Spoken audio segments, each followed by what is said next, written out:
Yes class, आज मैं आप लोगों को टॉपिक नया जो स्टार्ट करने जा रहा हूं वो है केमिकल काइनेटिक्स। काइनेटिक वर्ड जुड़ा है मोशन से। किसी भी रिएक्शन की स्पीड, अगर किसी भी रिएक्शन सिस्टम को हमें स्टडी करना है तो उसका रेट, उसकी स्पीड मालूम होना बहुत जरूरी है। फॉर एग्जाम्पल, ये कहा जाता है डायमंड इज फॉर एवर, हीरा है सदा के लिए। क्यों ऐसा कहा जाता है? इसके पीछे रीजन है। डायमंड और कोल दोनों ही एक दूसरे के एलोट्रॉपिक फॉर्म्स हैं। डायमंड से कोल में कन्वर्जन, डायमंड का कोल में कन्वर्ट होना का रिएक्शन पॉसिबल है, ऐसा थर्मोडायनेमिक्स कहता है। लेकिन इस रिएक्शन की स्पीड इतनी कम है कि ग्राउंड रियलिटी में हम ये कह सकते हैं कि डायमंड कोक में कभी कन्वर्ट नहीं हो सकता। यही कारण है, यही रीजन है जो बोला जाता है डायमंड इज फॉर एवर, हीरा है सदा के लिए। राइट? कुछ बेसिक चीजें चैप्टर को स्टार्ट में कर रहा हूं। लॉ ऑफ मास एक्शन से, लॉ ऑफ मास एक्शन से चैप्टर को स्टार्ट कर रहा हूं। इसको दिया था गुलबर्ग एंड वागे ने। Guldberg and Waage, Guldberg and Waage were the scientists who proposed this law.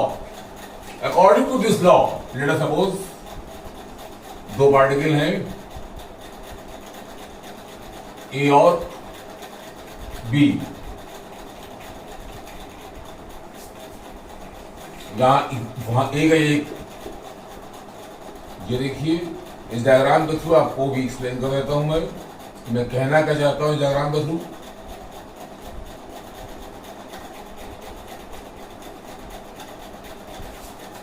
एक second, wait for minute.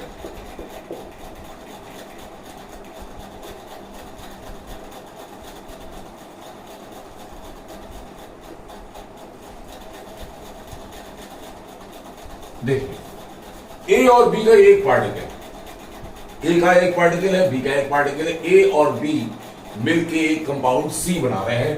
Late us suppose this is the reaction A plus B gives C. A और B दोनों reactant हैं। जब दोनों का एक एक particle है, जब तक ये आपस में कोलाइड नहीं करेंगे प्रोडक्ट फॉर्मेशन नहीं हो सकता। मान लीजिए ए का भी एक पार्टिकल है, बी का भी एक पार्टिकल है, तो इनकी कोलाइड करने के बेस कितने हो गए? 1 × 1 = 1। ए के दो पार्टिकल हैं, बी के दो पार्टिकल हैं, कोलाइड करने के बेस 2 × 2 = 4। ए के 3 पार्टिकल है, बी के 3 पार्टिकल है, कोलाइड करने के base 3 × 3 9।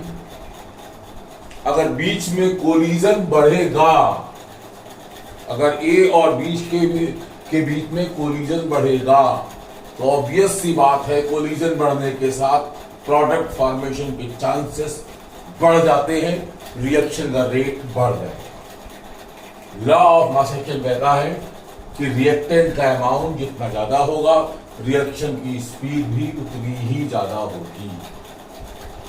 Rate of reaction is directly proportional to amount of reactant particles. सबसे पहली बात, एक और चीज क्लियर कर दूं मैं यहां, रेट और स्पीड। रेट एक वेक्टर क्वांटिटी है, स्पीड एक स्केलर क्वांटिटी है।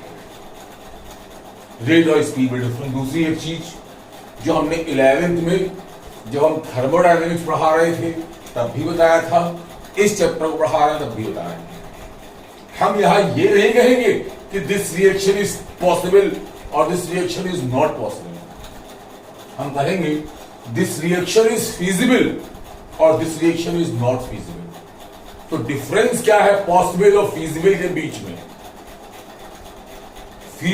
देखिए, पॉसिबल में, पॉसिबल नॉट पॉसिबल में क्यों रहेगी हमारे पास अल्टरनेटिव, या रिएक्शन होगी या नहीं होगी। लेकिन फीजिबल, रिएक्शन इज फीजिबल मतलब पॉसिबल के तो सारे हमने जितने सर्कमस्टेंसेस हमने काउंट कर लिए, लेकिन मान लिया कोई रिएक्शन सिस्टम ऐसा है जो शुरुआत में तो पॉसिबल नहीं है, लेकिन अगर एक बार उसे इनिशिएट कर दें तो फिर अपने आप होता है। तो ऐसे रिएक्शन सिस्टम को भी अगर काउंट कर लिया जाए तो पॉसिबल की जगह बोलेंगे फीजिबल।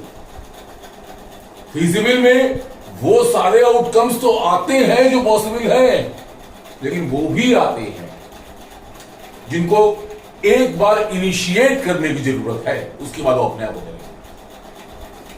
रिएक्शन इज फीजिबल और not feasible. Goldman and Burke law, rate of reaction is directly proportional to amount of reactant particles. Now, अब इस चैप्टर में आगे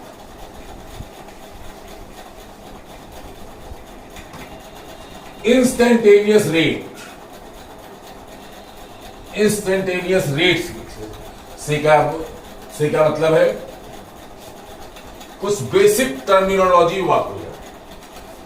instantaneous rate,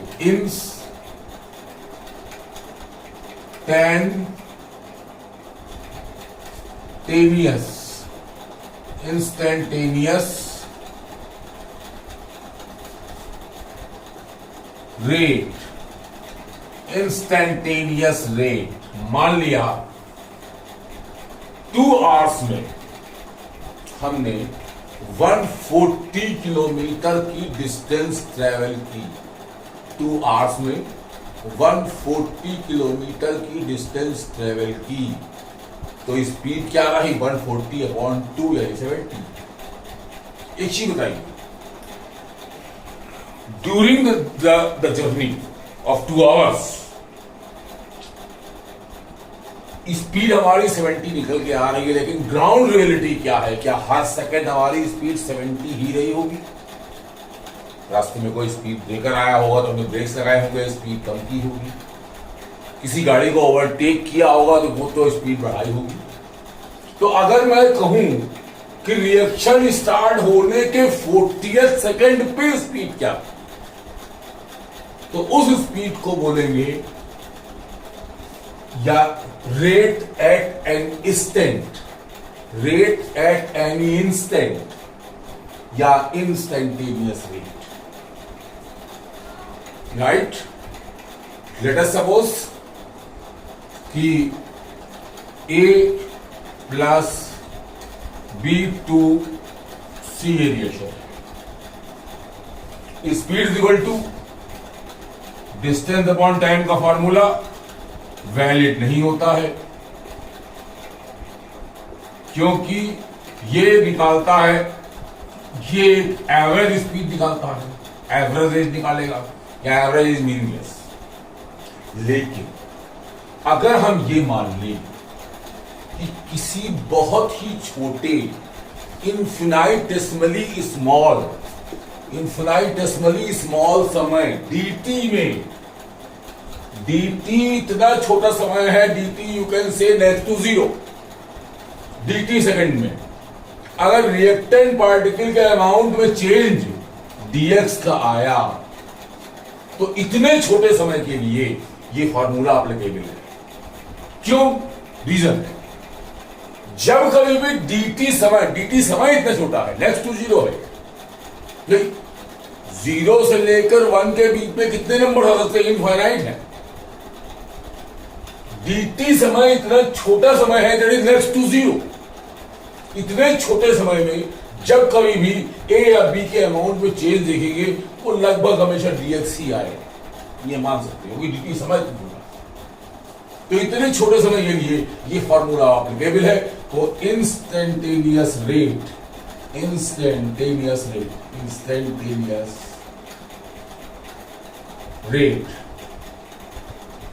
is equal to होता है dx अपॉन dt।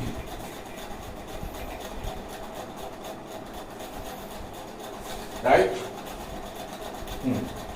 अब यहां पर जब बात रिएक्शंस की होती है, रिएक्शंस, अब ये यहां पर किन टाइप के रिएक्शंस की हम स्टडी करेंगे? देखो, अगर रिएक्शन रेट के बेसिस पर आए तो कुछ रिएक्शन ऐसी होती है जो बहुत स्लो होती है, लाइक रस्टिंग ऑफ आयरन, जो मंथ्स में और ईयर्स में कंप्लीट हो, हम उसकी भी स्पीड नहीं कैलकुलेट कर सकते। On the other hand there are few reactions जो फ्रैक्शंस ऑफ सेकंड्स में कंप्लीट हो जाती हैं, आयनिक रिएक्शंस, हम उनकी भी स्पीड नहीं निकाल सकते। हम जिनकी स्पीड निकाल सकते हैं वो है मॉडरेट, न बहुत स्लो न बहुत फास्ट। हम यहां जिन रिएक्शंस की बात करेंगे उनकी स्पीड मॉडरेट है, न बहुत स्लो है न बहुत फास्ट है, राइट। एंड आफ्टर दैट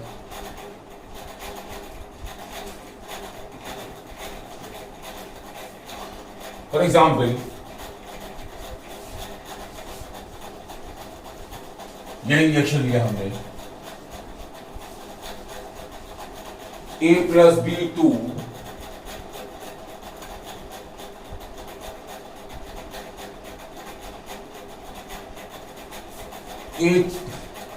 हमने एक और सिंपल केस कर देते हैं, बहुत सिंपल केस कर दिया है, A2B, राइट, या A2P कर लो, P फॉर प्रोडक्ट्स, A2P, ये रिएक्टेंट है, ये प्रोडक्ट। तो reaction rate R is equal to -1/1 dA/dt is equal to +1/1 dP/dt। dA/dt क्या है? A यहां डिसअपियर हो रहा है, P यहां अपीयर हो रहा है, dA/dt है A के डिसअपियर होने का rate, dA final amount minus initial amount. Rate एक वेक्टर क्वांटिटी है, ये कभी निगेटिव नहीं हो सकती, लेकिन यहां पे अगर देखेंगे dA फाइनल इनिशियल से हमेशा कम होगा, तो ये एक कम हो रहा है लगातार, तो ऐसे केस में नेगेटिव आएगा, तो उस नेगेटिव को हटाने के लिए एक माइनस साइन और लगा देगा। कुल मिलाकर सिंपल वर्ड कह सकते हैं कि ये क्योंकि डिसअपियर हो रहा है माइनस लगा देगा, P यहां अपीयर हो रहा है प्लस लगा देगा, और चूंकि यहां 1 है, यहां 1 है, यहां 1 है, यहां 1 है, राइट। रिएक्शन रेट और अच्छे स्केल पे इसी चीज को समझाने के लिए लेट अस सपोज रिएक्शन है AA plus B gives C plus D। तो R रिएक्शन रेट R, जिसको dx/dt से डिनोट करते हैं, is equal to -1/a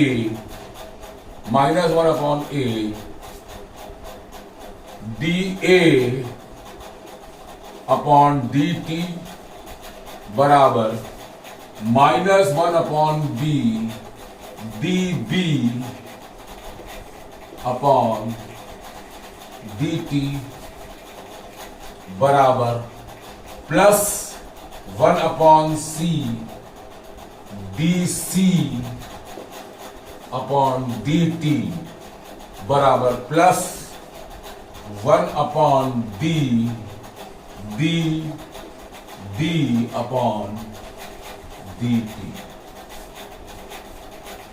dA/dt क्या है?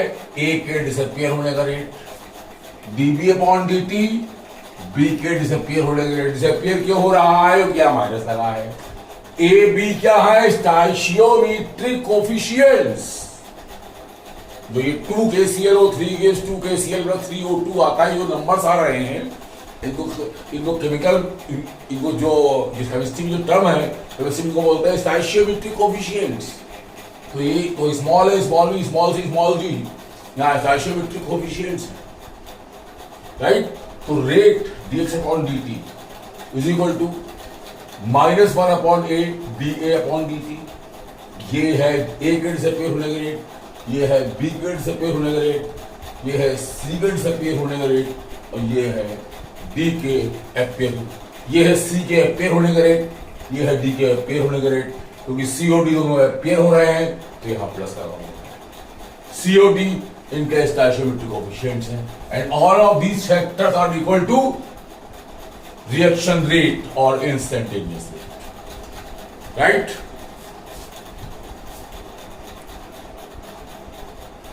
नाउ next point,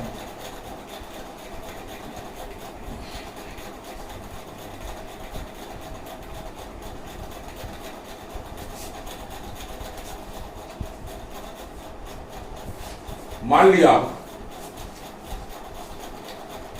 ये रिएक्शन है A2B और हमने एक ग्राफ ड्रॉ किया।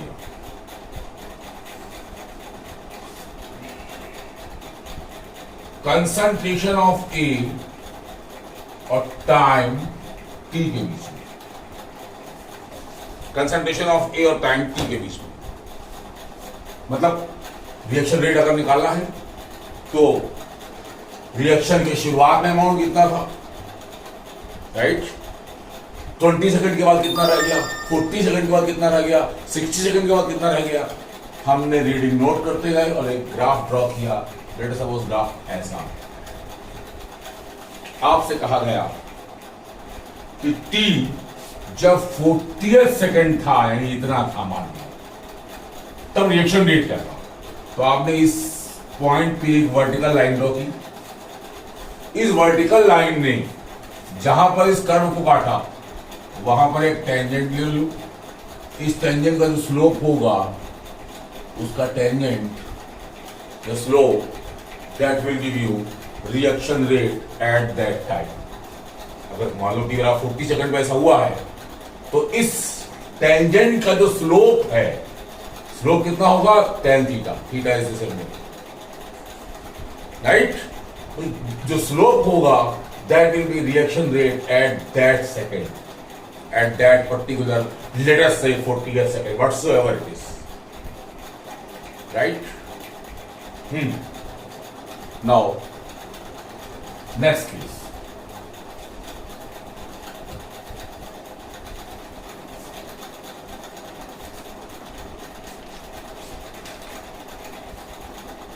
अब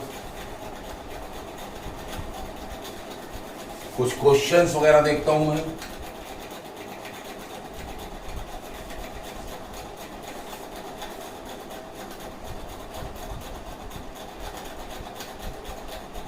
एक क्वेश्चन लिख रहा हूं, for the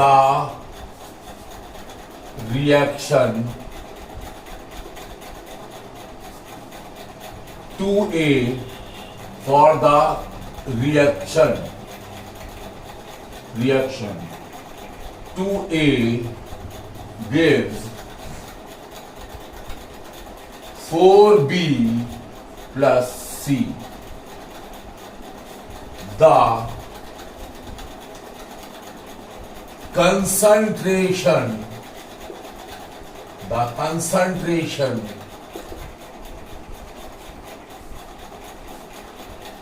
of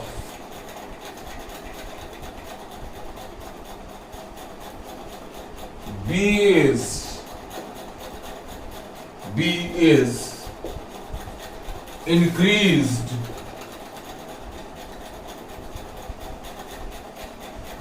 by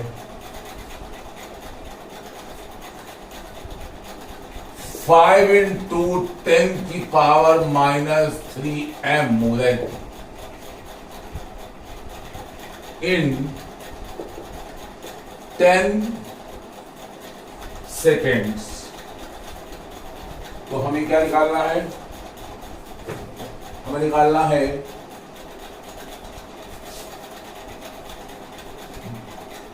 dB upon dt, हमको फाइंड करना है dB अपॉन dt फाइंड करना। पहले इस रिएक्शन का रेट, पूरा रेट का पूरा फॉर्मूला लिखते हैं। तो R इज इक्वल टू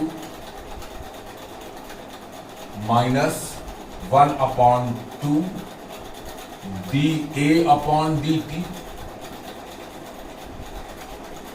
बराबर plus 1/4 dB upon dt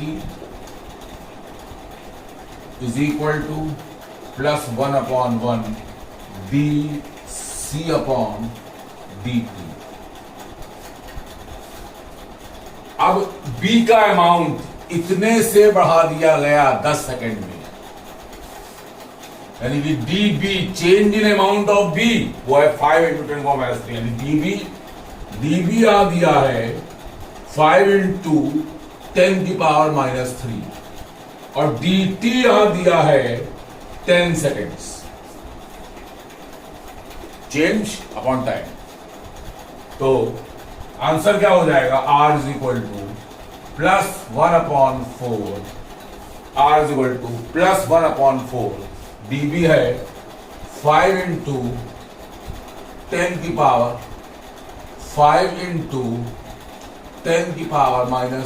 upon 10 and answer is there, right? dB upon dt. Now next question,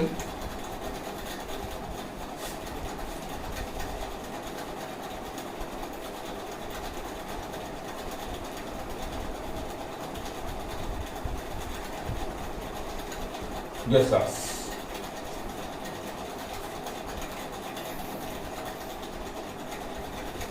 next, मैं अभी बहुत ज्यादा डिटेल में नहीं आता हूं, थोड़ा सा इसको फैक्टर्स जो रिएक्शन रेट को अफेक्ट करते हैं, वो फैक्टर्स जो रिएक्शन रेट को अफेक्ट करते हैं। इसमें पहला फैक्टर है कंसंट्रेशन। मैंने लॉ ऑफ मास एक्शन से इस चैप्टर की शुरुआत की थी। रिएक्टेंट का अमाउंट जितना ज्यादा होगा, रिएक्शन की स्पीड भी उतनी ही ज्यादा होगी।